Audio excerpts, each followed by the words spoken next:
The sun was slowly sinking behind the tall mountains, coloring the sky in shades of orange and soft gold. A young Apache woman named Nalin moved as quietly as she could through the rocky canyon. Her dark hair was tangled from wind and dust, and her legs shook from walking without rest. She tried to breathe slowly, but each breath came sharp like it hurt her chest. She had been running for a long time, longer than she ever had in her life. It felt as if the whole world was chasing her. Every few steps, she stopped and listened. She pressed her ear against the ground, hoping the earth would warn her of danger. Her heart jumped at every small sound, a rolling stone, a distant bird, even the rustling leaves. She knew she was not alone out here. Someone was following her.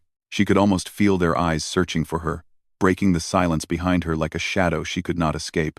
Her feet stepped carefully to avoid leaving marks on the dusty ground, but she knew footprints remained somewhere. The thought made her stomach twist. She looked up at the sky. It was getting darker. Night could help her hide, but night also brought cold and wild animals. Still, she preferred the darkness more than the men who wanted to take her. Nalin remembered the day they came, strangers on horses who took her away from her family.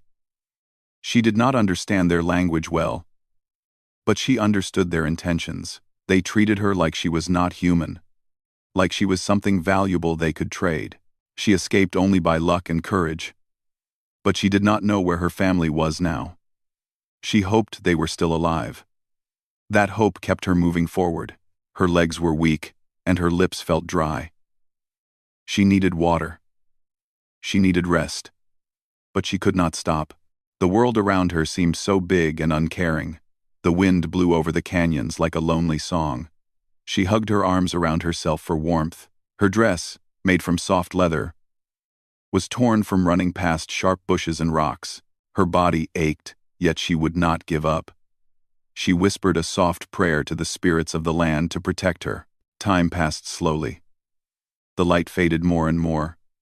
She reached a large rock and climbed behind it, hoping to hide until she could think clearly again. She sat down carefully and closed her eyes just for a moment. Her heartbeat finally slowed. She listened again this time. She heard something else. A sound. Faint but real. Hoofsteps. She opened her eyes fast. Her heart raced again. They were close. With trembling legs, she pushed herself up. She tried to run, but pain shot up from her ankle. She winced but forced herself forward. She made her way toward a group of boulders where the rocks created a narrow passage. Maybe she could slip through, and the men would not see where she went.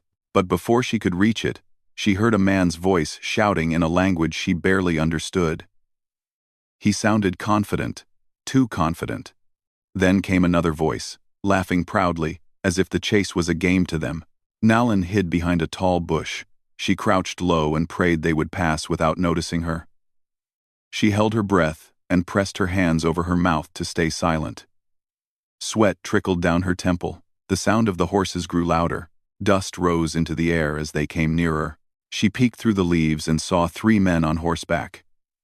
Their clothes were dusty from travel, and metal tools at their belts reflected the fading sunlight. They looked around like wolves, searching for a meal. One of them pointed at the ground at her footprints. Her heart dropped. They knew exactly where she was heading. She slipped away quietly while their attention was down. Her bare feet stepped on stones and dirt, but she did not care anymore about pain. She moved toward a narrow path that led down into a dry riverbed. The earth beneath her feet turned sandy, making walking harder, but the soft ground would hide her tracks better. The hunters behind her called to each other. One whistled sharply, and she knew they were spreading out. The canyon walls echoed their voices, making it hard to know how close they were. The world suddenly felt like a maze with no exit. As she continued down the riverbed, fear began to change into something else inside her determination. She reminded herself that she was not weak. She was Apache. Her people had lived on this land for generations. The land knew her steps. The wind knew her name. She repeated these thoughts to stay strong. Night finally settled in. The stars appeared like tiny fires across the sky. The moon gave a gentle silver light. Nalin kept walking but slower now. Her ankle hurt badly. She stopped and sat on a rock. She looked up at the moon and wished her mother could see it too. She missed her mother's warm smile and the soft songs she used to sing. She missed her father's strong words and the way he taught her to track animals and read the land. She wondered if they were searching for her at this very moment. Her eyes stung with tears. But she blinked them away. Tears were a luxury she couldn't afford. She took a deep breath and tried to stand again. Just as she did, she heard another sound, but different this time. The steady clopping of hooves, but slower, calm, not rushing. She quickly moved behind a bush again, watching the path ahead carefully. A single rider approached a man in a wide hat, sitting tall on his brown horse. His clothes were simple, worn from travel. His face was partly hidden by the shadow of his hat, but he did not look like the others. His posture was relaxed, not tense like a hunter. He hummed a soft tune as he rode, as if the night did not frighten him at all. Nalin watched him with suspicion. Was he friend or enemy? Should she hide until he passed? She stayed still and silent, but then she heard the hunters again. Their horses echoed from behind her. They were coming fast. Panic fluttered in her chest. She looked at the stranger again. Maybe he could help. Maybe he would ignore her. Maybe he would turn her in. She did not know. She made a choice. She stepped out from the bush, holding up her hands slightly to show she meant no harm. Her eyes begged for help, even though she did not speak a word. The cowboy's horse stopped. The man looked at her with surprise. His eyes were kind but also alert, as if he understood trouble without being told. He saw the fear on her face, the bruises on her skin, the tears she tried to hide. Before he could speak, the hunters' voices echoed closer. Nalin glanced back, then looked at the cowboy again. Her breath shook. She did not need to explain anything. The danger behind her was enough message. The man removed his hat for a moment, brushing his hair back as he studied her. Then, with a calm voice, he said, "You're hurt." His voice was gentle. He paused and then added, "Don't worry. I won't let anything happen to you." He reached out his hand slowly, not wanting to scare her. She looked at his hand, hesitating only for a heartbeat. Then she placed her hand in his. Her fingers trembled. He helped her onto his horse, lifting her carefully so she would not fall. She held onto the saddle tightly as he took the reins again. "Hold on," he said softly. The horse started moving. First slow, then faster. The night wind brushed across her face. For a moment, she felt safe, safer than she had felt in days. But she knew the danger was not gone. She looked back and saw the hunters' silhouettes appearing in the moonlight. The cowboy noticed her worried glance and whispered, "We'll be fine." His calm voice gave her a tiny spark of hope. And with that, the journey of two strangers began, a journey neither of them expected, but one that would change both of their lives forever. The horse moved forward with steady steps, carrying both Ethan and Nalin into the deepening night. The cool wind gently lifted Nalin's hair as she held the saddle tightly. She could feel the strength of the horse beneath her and the calm confidence of the man riding with her. For the first time in days, she wasn't running alone. Ethan kept looking around, listening carefully to the sounds of the canyon. The hunters were still behind them, but the darkness helped hide their path. He guided the horse down toward a cluster of trees near a quiet stream. The area was covered by thick branches, giving them a place to rest without being easily seen. When they finally stopped, Nalin slowly climbed down from the horse. Her legs were weak, and she nearly stumbled. But Ethan quickly held her steady. "You're safe here for now," he said softly. Nalin didn't respond with words. She didn't know enough English to speak well, and she wasn't sure she could trust her voice. But her eyes showed a mixture of thanks and confusion. Why was he helping her? What did he want? Ethan noticed her worried expression. He placed his hand gently over his chest and said, "My name is Ethan. Ethan Carter." Then he pointed to himself again. "Ethan." Nalin understood. She nodded slightly. She lifted her hand and touched her chest. Nalin, she said quietly, her voice weak from exhaustion. Ethan smiled a little. Nalin, he repeated warmly, making sure he pronounced it right. She looked around carefully, still nervous. The shadows from the trees made the night feel closer and darker. The sound of the stream nearby was soothing, but she couldn't fully relax yet. Ethan walked toward the stream to let his horse drink, and Nalin followed slowly, limping a little. Ethan noticed her pain. "You're hurt," he said, pointing gently toward her ankle. Nalin looked away as if she didn't want attention. But Ethan wasn't the kind of man who ignored someone in need. He knelt down and gave a soft gesture, asking for permission to look at her ankle. She hesitated but finally nodded, trusting him just enough. He carefully examined her foot. It was swollen from the long run. He didn't touch too firmly, but she still flinched when he pressed the wrong spot.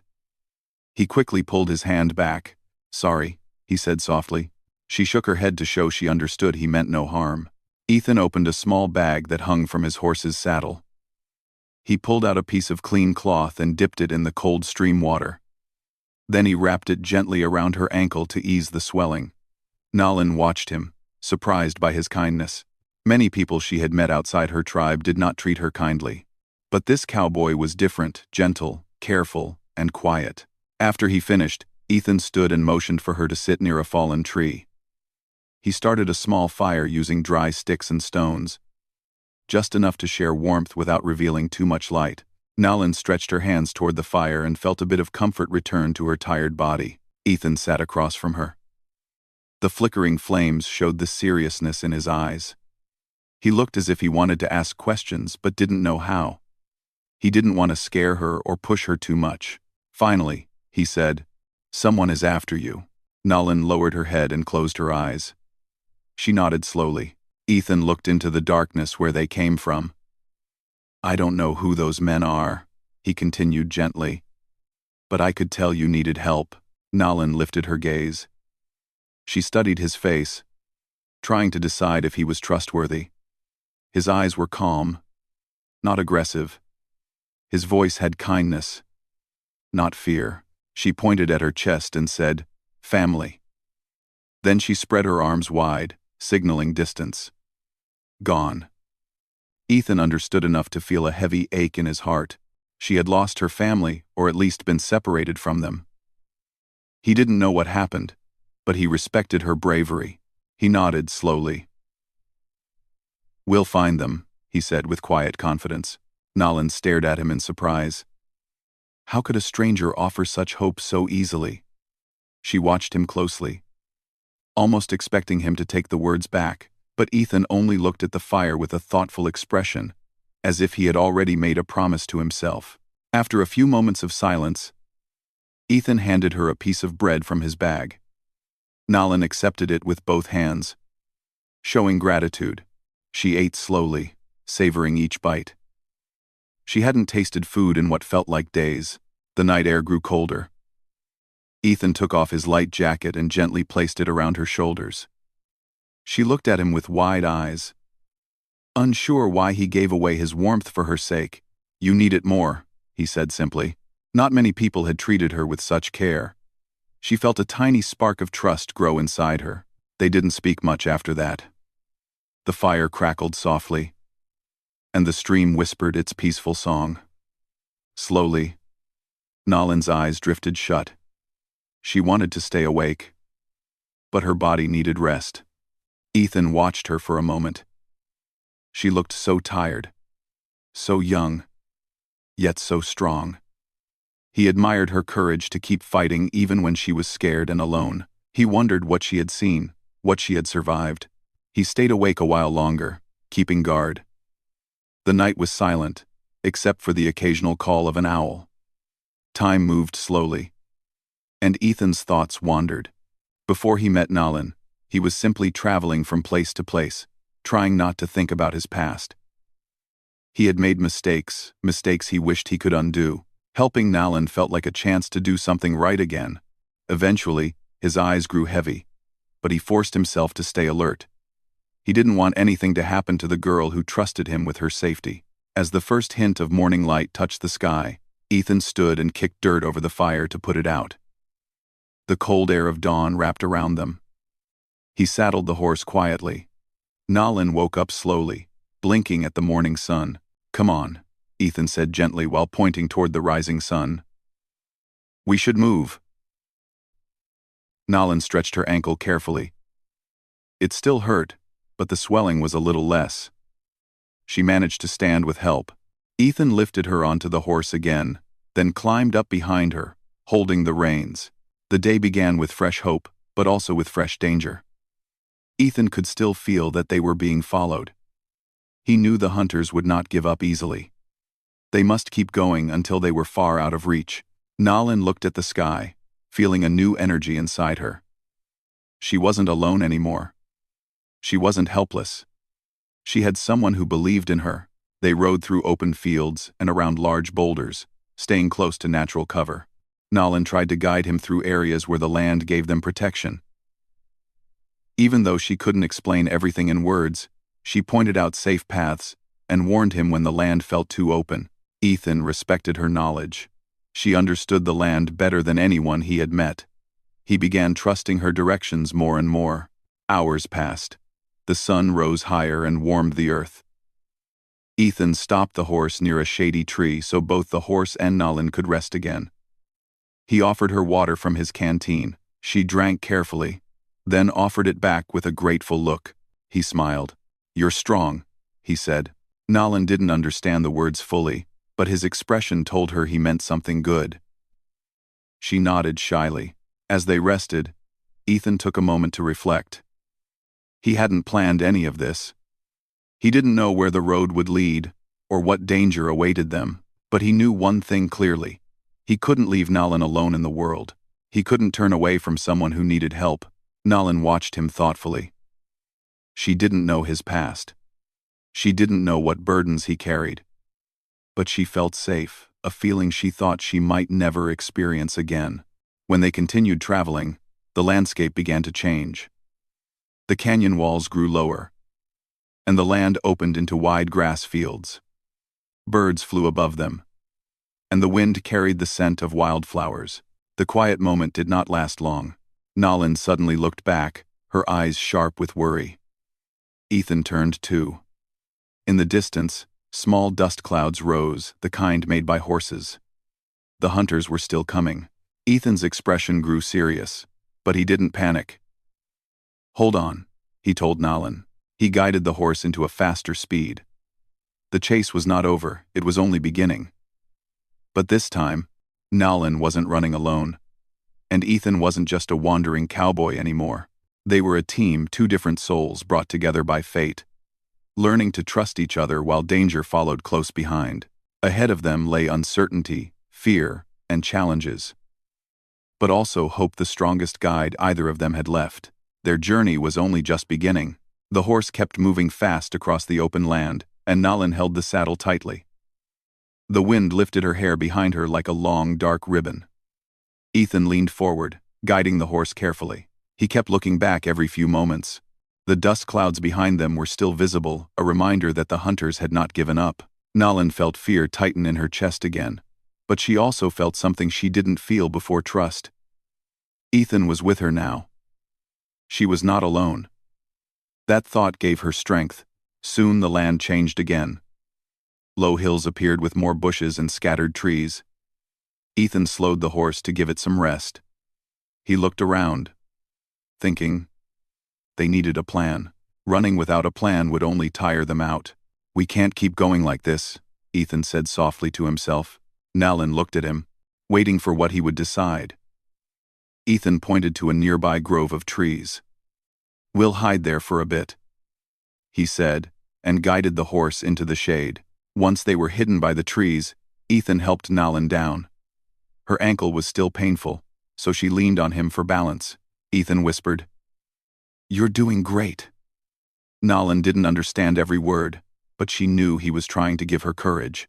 They sat down under the tall trees where shafts of sunlight peeked through the leaves. Nalin took a deep breath. The clean smell of grass and cool shadows brought her a moment of calmness. Ethan pulled out a small canteen and offered her water again. She drank carefully, then used her hands to scoop a little onto her face, cooling her skin. He watched her with thoughtful eyes. "I want to help you," Ethan said slowly.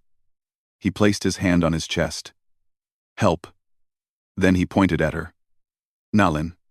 Then he moved his hand outward like showing a direction. "Home." Nalin watched his motions. Even with the language barrier, she understood what he wanted to do. Help her return to her family. Her eyes softened with hope. She touched her heart, then pointed in the direction far toward the mountains, signaling where her people might be. Ethan nodded. "Okay. We go that way," he said with a confident tone. Nalin tried to explain more about her tribe. She drew a small map in the dirt with a stick. She pointed to the mountains and then to the river nearby. Ethan watched closely. Trying to understand, he nodded again and smiled gently. "We'll get there," he said. Nalin looked at him with gratitude. Though they couldn't speak the same language well, something stronger connected them, a promise. Hours passed quietly as they waited. The sun moved higher, and the heat increased. The horse rested peacefully, chewing on grass. Nalin sat with her back against a tree trunk, eyes half closed, listening to the gentle sounds of nature. Ethan, however, could not fully relax. His eyes kept scanning the horizon. He had lived a wandering life, and he knew danger always tried to catch up when least expected. He didn't want trouble from anyone, but trouble always found him somehow. He thought back to his past, to times when he stood by and watched wrong things happen because he was afraid to get involved. He promised himself never again. Maybe helping Nalin was his chance to change who he was. When the afternoon cooled a bit, Ethan stood and saddled the horse again. "Time to move," he said gently. Nalin stretched her sore ankle, holding onto his hand for balance. Then she climbed up onto the horse with his help. Ethan sat behind her, taking the reins, and the horse started toward the mountains. During the ride, Nalin pointed out edible plants and safe paths that followed the shade. She even found berries by a stream, which she offered to Ethan. At first, he shook his head, wanting her to eat more since she needed strength. But she insisted, placing a berry gently into his hand. He smiled and accepted. It made her smile too. Their small conversations continued in gestures more than words. Ethan would point to something in the distance and tell her its English name. Nalin would repeat the word carefully, making him chuckle quietly when she mispronounced it. Then she would teach him Apache words, and he would try them with the same effort. They laughed softly at each other's mistakes, a beautiful sound in the middle of a dangerous chase. The bond between them grew stronger. Later in the day, the sky shifted into warm evening colors. Birds flew toward their nests, and the air cooled. Ethan searched for a safe place to rest for the night. He found a small hollow near some rocks where they could stay hidden. He helped Nalin down again, and they sat by the rocks. Ethan made a small fire, careful to keep it low. Nalin watched the flames dance like tiny spirits. She felt grateful, even though fear still lived inside her heart. This moment of peace felt like a gift. Ethan took out pieces of dried meat from his bag and shared them with her.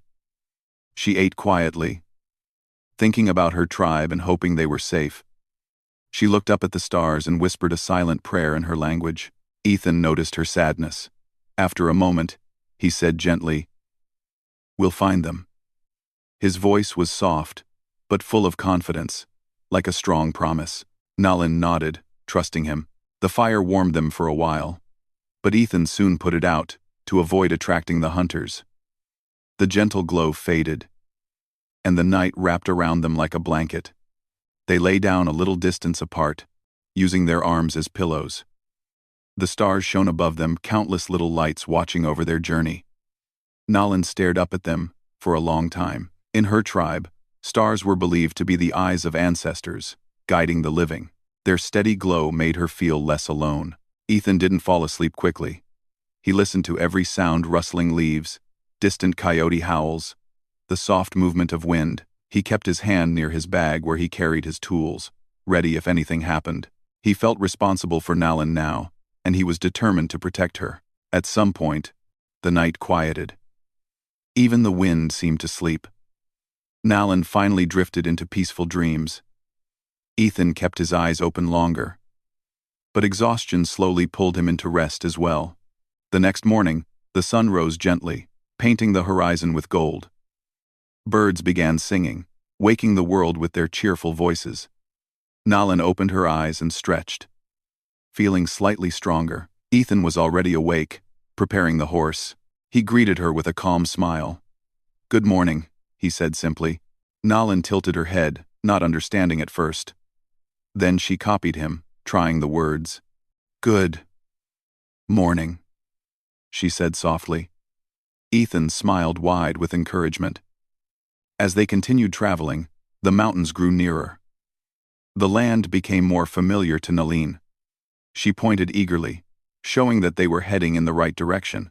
Ethan felt proud, seeing hope return to her eyes. But even with hope, danger still followed. Around midday, Nalin suddenly froze and looked back. Ethan turned too.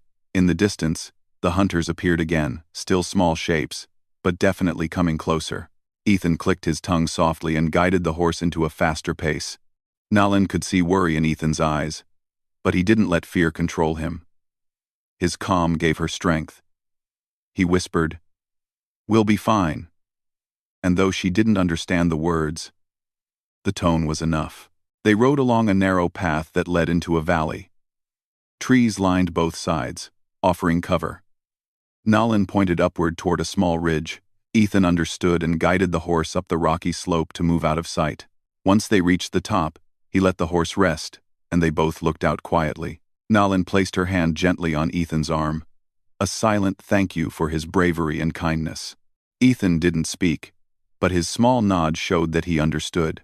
They continued along the ridge, deeper into the land that Nalin knew well. She felt closer to home with every step. She could almost feel the presence of her people in the wind, but they still had far to go. As the day went on, Ethan and Nalin walked side by side when the horse needed rest. They moved carefully through tall grass, staying low and hidden when open fields appeared. They talked with their hands, with smiles, with small gestures that meant more than many words. Their different worlds no longer felt so far apart. Their friendship was becoming something strong, like a rope tied by fate. Even though fear still followed them, hope led the way. Their hearts carried the same silent promise. They would reach Nalin's family. They would not give up.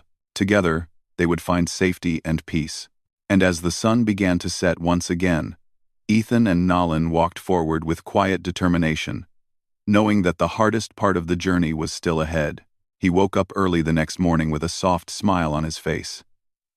The warm sunlight entered through the window, filling the room with a golden glow. His body felt lighter, as if the heavy sadness he had carried for a long time was slowly going away. He sat up and looked around, remembering everything that had happened since he met that kind stranger. A new journey had begun in his life, and now every day felt important. He washed his face and stood in front of the mirror. For the first time, he saw a boy who had hope in his eyes, not fear. He whispered to himself, "I can do this." The kind man offered him breakfast at the dining table. The smell of hot tea and fresh bread made the place feel like home. The boy was still shy, but he tried to sit with confidence. The man smiled warmly and asked if he slept well. The boy nodded and thanked him for everything. After breakfast, the man gave him a backpack with a few basic things inside: new notebooks, pencils, and a lunchbox. The boy held the bag closely. This was not just school material, this was a new chance to build his life. They walked together to the nearest school. Each step made his heart beat faster. The outside world looked bigger than he remembered. Children were laughing, running, and playing near the gate. He felt nervous. What if he could not make friends? What if children laughed at him? His hands began to shake slightly. The kind man placed a hand on his shoulder and said, "Every big journey starts with one small step.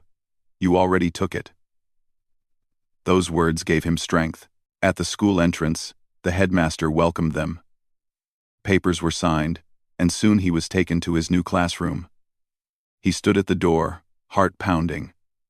The teacher introduced him to the class. This is a new student. Please welcome him and make him feel comfortable. Some kids smiled. A few waved their hands.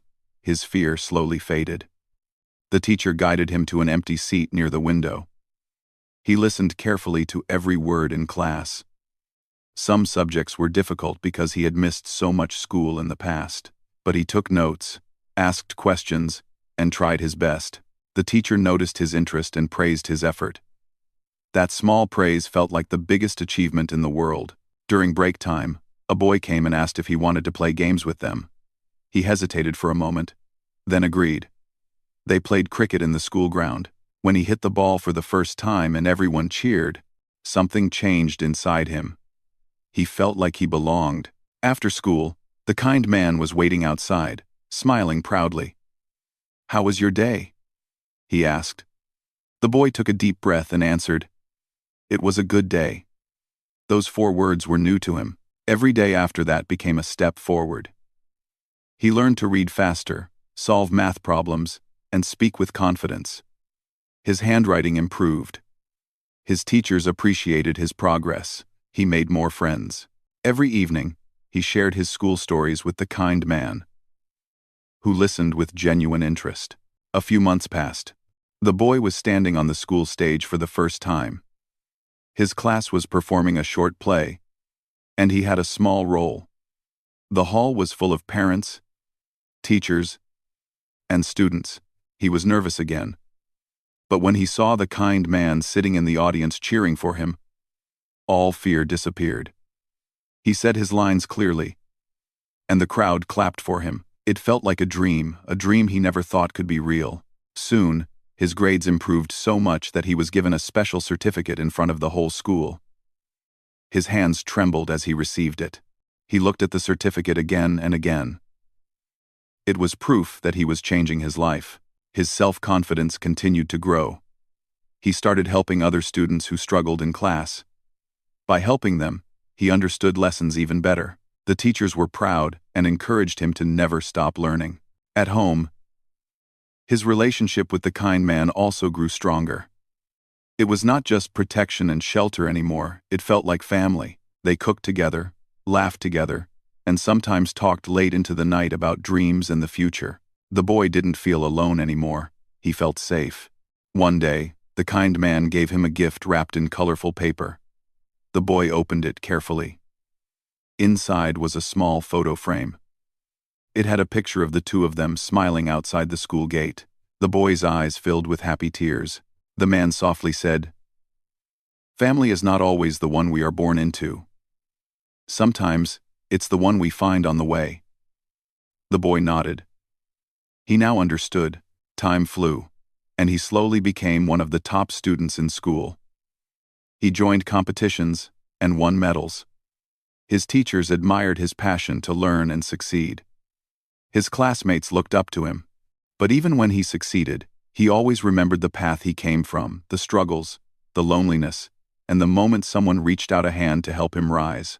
One evening, he came home and told the kind man that he wanted to become a teacher in the future, so he could help other children like him, children who needed guidance, love, and a chance. The man's eyes shined with pride. "You will be a wonderful teacher," he says, "and I will be there to clap the loudest when you achieve it." Years passed. The boy grew taller, stronger, and wiser. He studied hard and never lost his kindness. He achieved his dream of becoming a teacher. On his first day at work, he stood in front of a group of young students. Many of them looked shy and uncertain, just like he once was. With a gentle smile, he said, "Every one of you has a bright future. I believe in you." The children smiled back. His heart felt full. He had become the person he once wished he could meet, someone who makes others believe in themselves. After his first class, he visited the kind man who was now older. He gave him a tight hug and said, "Everything happened because of you. You changed my life." The man replied softly, "No, my child, I only opened a door. You were the one who walked through it with courage." The boy, now a confident young man, promised to always help those who needed support, just like he once did. His life became a message. Kindness can transform lives. Education can open doors. And love can make the impossible possible. Every night, he looked at that small photo frame, the one showing him and his guardian smiling. It reminded him of where he came from and how far he had come. He always kept it close, because that picture held the beginning of his new life, and this became his truth, a real story of a boy who had nothing, but found everything because someone believed in him. His future was no longer dark. It was bright, full of hope, dreams, and love. The journey of his life taught one simple lesson. Sometimes, one act of kindness can change the entire world of someone who needs it. And his story, the story that once began with pain, finally ended with pride.